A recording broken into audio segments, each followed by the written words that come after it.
My anxiety always disappears after the jump. When I'm in the hold, with the parachute and gear strapped to my back, I have the least control. I can only wait, feeling my heart is about to burst out of my chest. But once I jump, I feel in control. Wasn't even thinking about the mission, I was just enjoying the air, rushing past my face, enveloping and protecting me from whatever was on the ground. My feet kicked up sand when I landed, and I quickly unclipped my parachute and ran to group up with my team. The team leader was a brutal man. His name was Brandon. I didn't like him, but I respected him. The boys in the squad used to tell stories about him over vodka that we had managed to sneak into the barracks. He never participated in those stories though.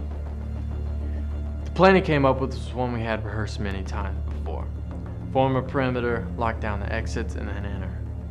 I was on the squad that was going into the compound. There were 5 of us in all.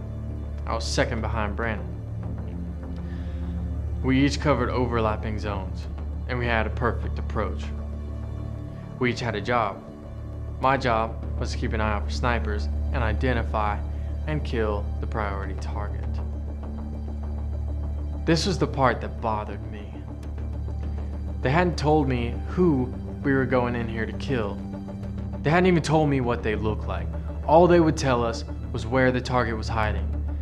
There's only one room on the 2nd floor, and that was where the target was supposed to be. We moved across the compound as swiftly as possible while maintaining silence. Not too difficult. There was only one guard at the door. Brandon held up his fist, signaling for us to halt.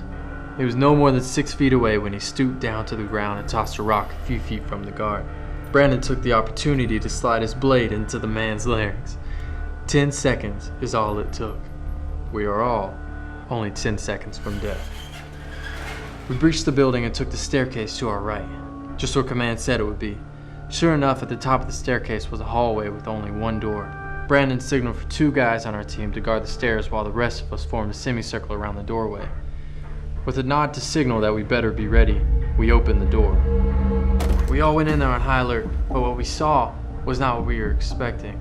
It looked like a kid's bedroom. There were some Legos that crunched underneath my boot, and in the corner was the owner of the room.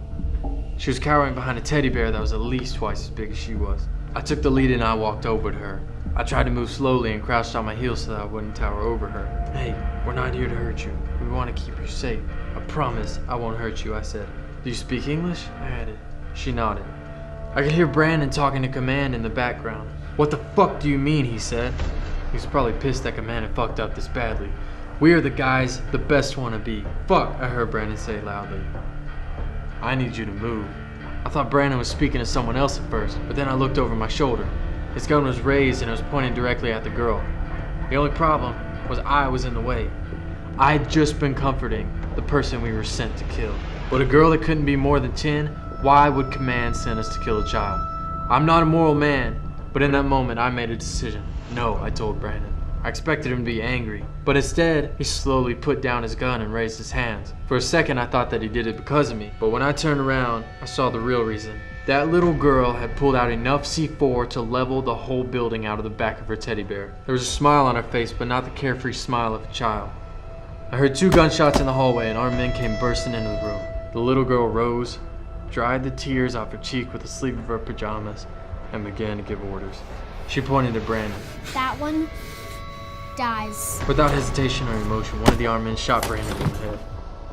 Next, she looked at me with dark eyes. "Don't judge a book by its cover," she said without changing her facial expression. "I want you to go back to the pickup location, radio in your helicopter. All the other members on your squad are dead.